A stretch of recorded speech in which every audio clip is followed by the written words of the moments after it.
السلام علیکم ورحمۃ اللہ وبرکاتہ۔ بسم اللہ الرحمن الرحیم۔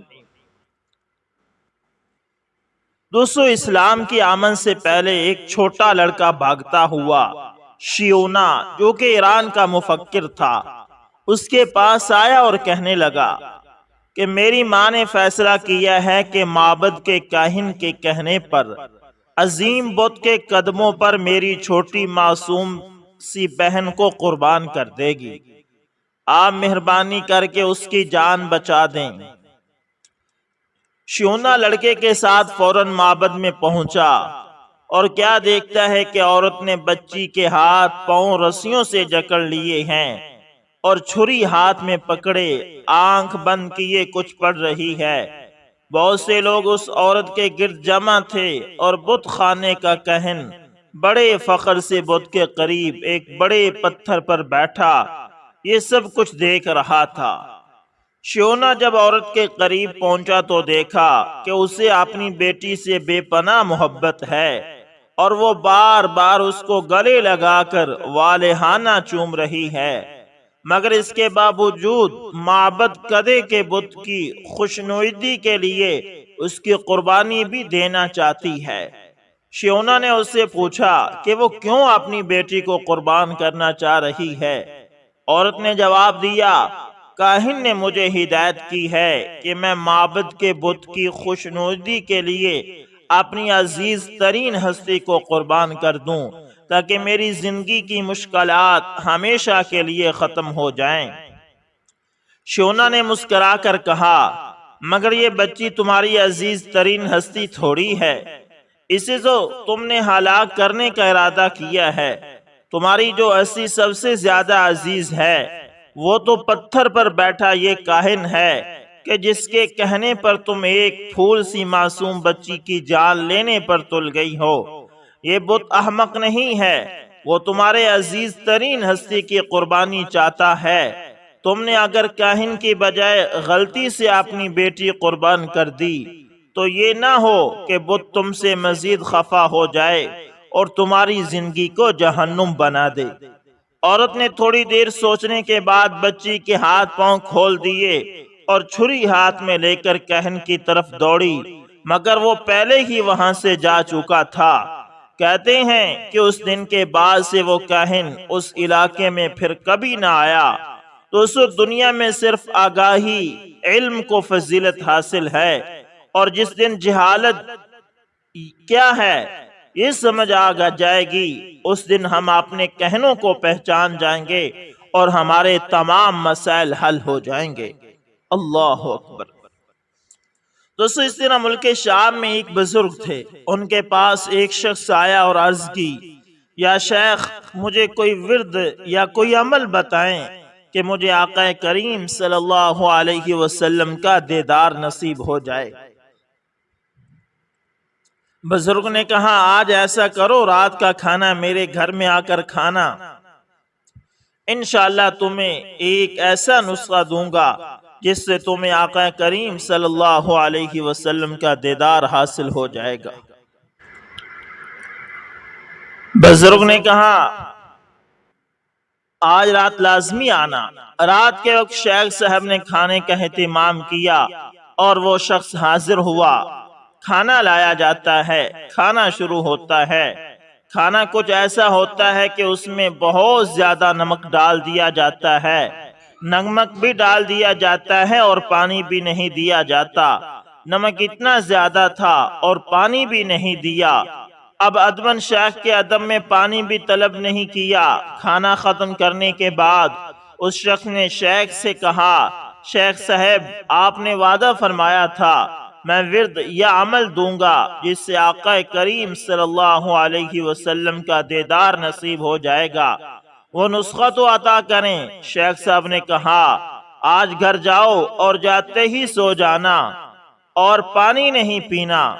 جاتے ہی سو جاؤ اور پانی نہیں پینا، یہی تمہارا عمل ہے۔ اس شخص نے کہا، جی میں یہی عمل کروں گا۔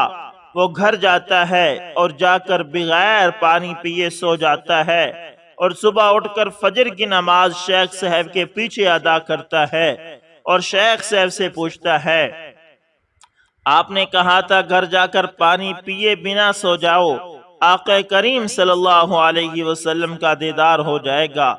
میرے دل میں بہت حسرت ہے، بہت تمنا ہے کہ کب آقا کریم صلی اللہ علیہ وسلم کا حسین و جمیل مکھڑا نظر آئے گا۔ شیخ صاحب نے پوچھا، کیا تو گھر جاتے ہی سو گیا تھا؟ پانی پیا تھا؟ اس نے کہا نہیں پانی پیا اور جاتے ہی سو گیا۔ شیخ صاحب نے پوچھا، بتاؤ خواب میں کیا دیکھا؟ اس نے کہا میں نے خواب میں کنویں دیکھے، دریا دیکھے، سمندر دیکھے، جس طرف آنکھ اٹھائی پانی ہی پانی دیکھا۔ شیخ صاحب نے کہا بس یہی تیرا ورد ہے، یہی تیرا عمل ہے۔ اگر تیرے دل میں پانی کی پیاس تھی، پانی کی تڑپ تھی، پانی کی سچی پیاس تھی تو حقیقت میں پانی کا طالب تھا۔ تو چاہتا تھا مجھے پانی مل جائے اور رات کو پانی پینے کی آرزو لے کر تیری آنکھیں بند ہو گئی تھی۔ اب سوچ، اگر پانی تیری سچی پیاس بجھانے کے لیے تیرے خواب میں آ کر تجھے دیدار کروا سکتا ہے تو حضرت آمنہ رضی اللہ تعالی عنہا کے لال آقا کریم صلی اللہ علیہ وسلم تیری تڑپ، تیری تمنا، تیری آرزو دیکھ کر تجھے دیدار سے مشرف کیوں نہیں کرائیں گے؟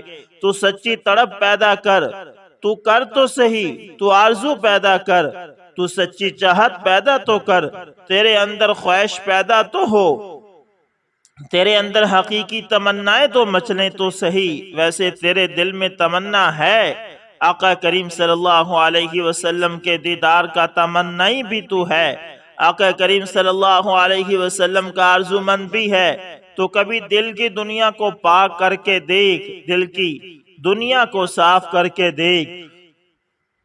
ادھر تیری آنکھیں بند ہوں گی، ادھر کونین کے والی محمد مصطفیٰ صلی اللہ علیہ وسلم کا حسین و جمیل مکھڑا تیرے سامنے ہوگا۔ پھر تیرے دل سے آواز آئے گی، کچھ ایسا کر دے میرے سرکار آنکھوں میں ہمیشہ نقش رہے، روئے یار آنکھوں میں انہیں نہ دیکھا تو کس کام کی ہیں یہ آنکھیں کہ دیکھنے کی ہے سب بہار آنکھوں میں۔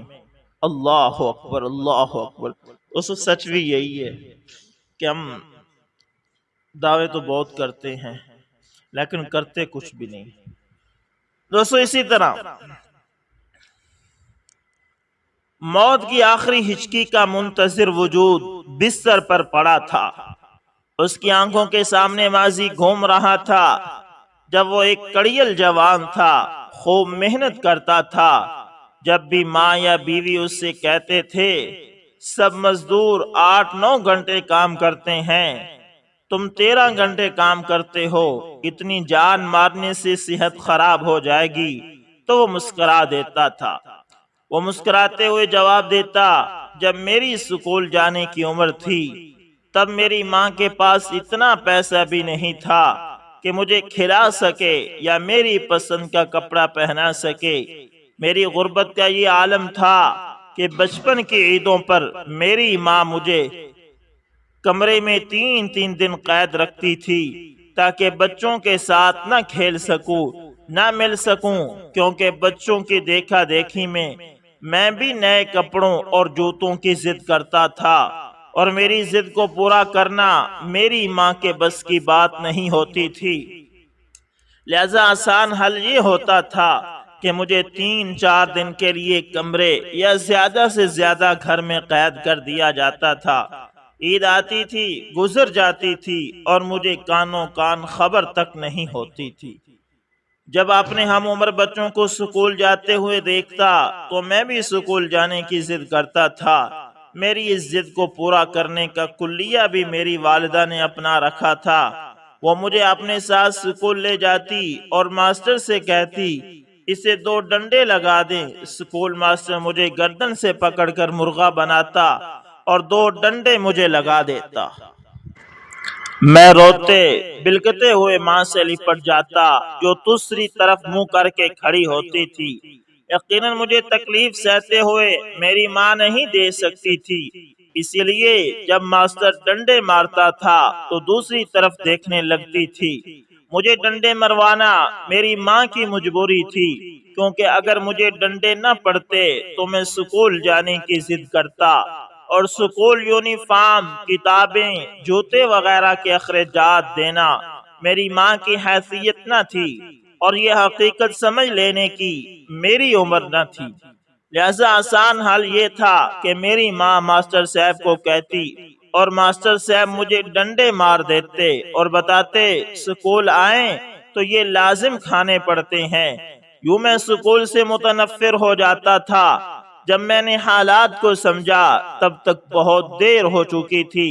میں فقط مزدوری کرنے کے قابل تھا اور وہ میں جی جان سے کرتا تھا۔ پھر میری شادی ہو گئی تو میں زیادہ مزدوری کرنے لگا۔ پھر جب میری بیوی امید سے ہوئی تو میں نے مزدوری میں ناغہ کرنا ختم کر دیا، جس پر اکثر میری ماں اور بیوی دونوں مجھے صحت کا خیال نہ رکھنے کی وجہ سے سمجھاتی رہتی، مگر میں ان کی بات سن کر مسکرا دیتا اور کہتا تھا میں نہیں چاہتا کہ میری آنے والی نسل کو بھی یہی پتا ہو کہ سکول میں ماسٹر بس ڈنڈے مارتے ہیں اور بچے ڈنڈے کھاتے ہیں، یا میری آنے والی نسل کو یہی نہ پتا ہو کہ عید کا تہوار بھی ہوتا ہے۔ میرے بچے کمرے میں قید ہو کر عید نہ گزار دیں۔ اپنے اس خواب کو حقیقت میں بدلنے کے لیے وہ محنت کرتا اور اتنی محنت کرتا کہ لوگ اس سے کام کروانے کے طلبگار رہتے۔ وقت گزرتا رہا، اللہ تعالیٰ نے مجھے اولاد سے نوازا۔ اولاد کی صورت میں میری بیٹی پیدا ہوئی۔ میں نے اس کی پیدائش والے دن سے اس کی تعلیم، صحت اور خوراک کے لیے خرچ ترتیب دے کر بچت کرنا شروع کر دی۔ اب میری کل کائنات میری بیٹی تھی۔ میری ماں اور بیوی اکثر شکایت کرتی تھی کہ ان کے حصے کا ٹائم بھی میں اپنی بیٹی کو دے دیتا ہوں۔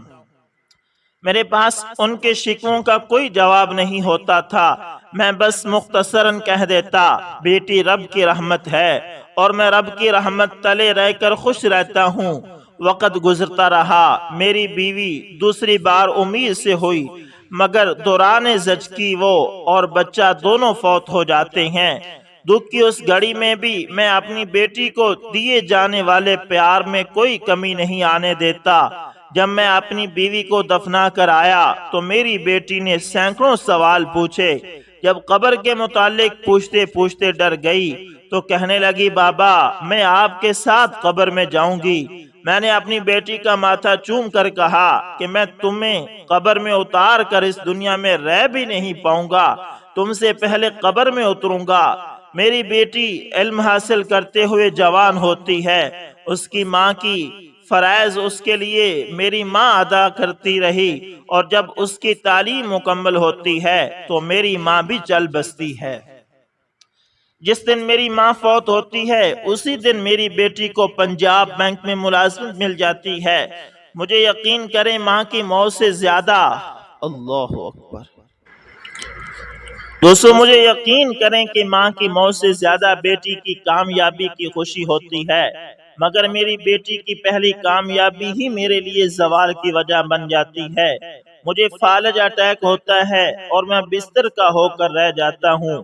میری بیٹی میری بجائے ملازمت کو ترجیح دیتی ہے، یہاں تک کہ مجھے کھانا تک ہمسائے دے کر جاتے ہیں۔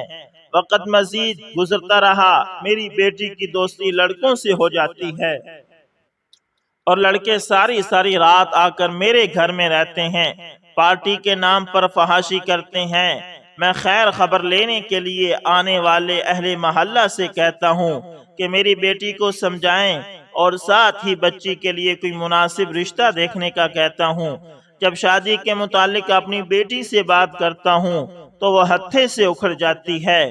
مجھے بنا رشتے کا لحاظ کیے بتاتی ہے کہ وہ بغیر شادی کے بھی شادی شدہ زندگی گزار رہی ہے۔ میں پہلی بار موت کی دعا کرتا مگر موت نہیں آتی۔ میری اس خواہش کو میری بیٹی کا دوست آسان بنا دیتا ہے۔ جب وہ میری بیٹی کے پاس رات گزارنے آتا ہے اور میں منت سماجت والے انداز میں اسے کہتا ہوں کہ میری بیٹی سے نکاح کر لو تو وہ میری بیٹی کو کہتا ہے کہ بڈھے کی بات نے سارا مزہ خراب کر دیا۔ میری بیٹی جواب میں کہتی ہے کہ یہ تو ہمیشہ کے لیے خراب کرنا چاہتا ہے، میری شادی کسی اور سے کر کے۔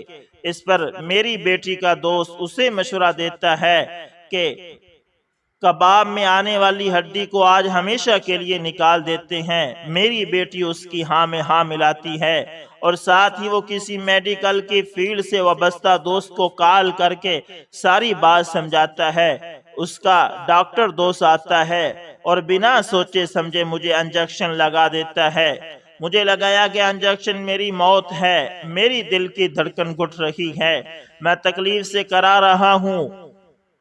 میرا کمرہ بہر سے بند ہے اور میری بیٹی اپنے دوست اور اس کے دوست کے ساتھ دوسرے کمرے میں بیٹھی دنیا کی عیاشی اور آخرت کے عذاب کا سامان کر رہی ہے۔ میں موت کی آخری ہچکی سے پہلے سوچ رہا ہوں، قبر سے ڈرنے والی بچی آج خدا سے بھی نہیں ڈر رہی۔ آخر کیوں؟ شاید مجھے میرے سوال کا جواب نہ ملے، مگر میں تمام بیٹیوں کو نصیحت کرنا چاہوں گا کہ آپ والدین کے لیے اللہ تعالیٰ کی رحمت ہیں، رحمت بن کر رہا کریں۔ میری بیٹی کی طرح عذاب یا آزمائش نہ بن جایا کریں۔ دوستو امید کرتا ہوں ویڈیو اچھی لگی ہوگی، اگر پسند آئے تو لائک شیئر کمنٹ لازمی کریں، اور اگر آپ ہمارے چینل AS انفارمیشن TV پر نئے تو اس کو لازمی سبسکرائب کریں اور ساتھ میں بیل کے نشان کو دبانا نہ بھولنا تاکہ ہر نئی ویڈیو کا نوٹیفیکیشن آپ لوگوں تک پہنچتے رہے۔ اس میں ملتے ہیں کسی نیکسٹ اچھی سی ویڈیو کے اندر، تب تک کے لیے اللہ حافظ، جزاکم اللہ خیر۔